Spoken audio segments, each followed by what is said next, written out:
पूरा सुनिए, मजा आएगा। मुझे तो अपनों ने लूटा, गैरों में कहाँ दम था। मेरी हड्डी वहाँ टूटी जहाँ हॉस्पिटल बंद था।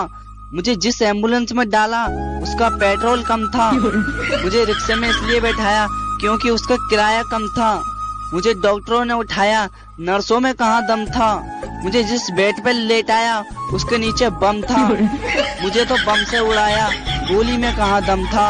और मुझे सड़क में दफनाया क्योंकि कब्रिस्तान में फंक्शन था।